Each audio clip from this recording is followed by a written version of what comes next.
My answer to that, and I'm curious to know if you would share it, is personal branding. For all those highly competitive industry, it's almost undoable to compete with those guys, established, well-known worldwide brands spending millions and millions of dollars for years to rank. But you can still have a chance if you have a differentiating factor enough, and if you're fun enough, if you're smart enough, if you're skilled enough as a personal brand to just stand and talk about something in the car insurance industry. Why not? And building it within like an original way, a creative way, on a certain niche, on a certain format, content format, either it's audio, video, whatsoever. What do you think about this? Is it something you would recommend to your client?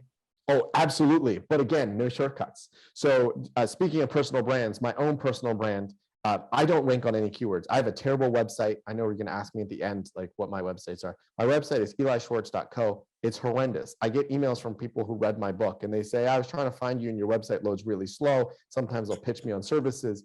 It's horrendous. I apologize. I haven't put any time into it. However, my website outranks LinkedIn for my own name.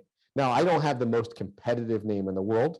However, I have some decent competition for Eli Schwartz. There is a doctor in Israel, actually, who came up with the horse parasite treatment, I forget what it's called, for COVID.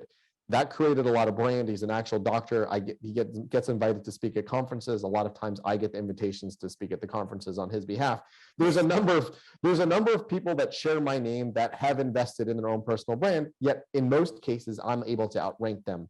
And my website is even able to outrank LinkedIn. And I guarantee you, I don't even know what my domain authority is. I don't care what my domain authority is. It's better. It is outranking LinkedIn for my own name.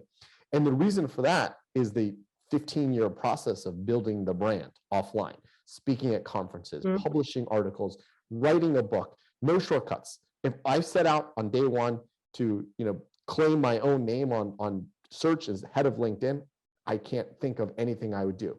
So when you're building a brand, you need to do the things that brands do. It's not just build better links. It's not just SEO tactics. It's all of that. Again, you can compete against Home Depot. You can create a national hardware chain. There's opportunities there. When you think of national hardware chains, there aren't that many. It's Home Depot, it's Lowe's, there's Ace Hardware. There's not that many. There's an opportunity for there to be 10 different brands ranking on hammer or replacement windows. You can do it, but you'd have to be the national brand. You'd have to behave like the national brand. It's not going to happen just because you built links to that.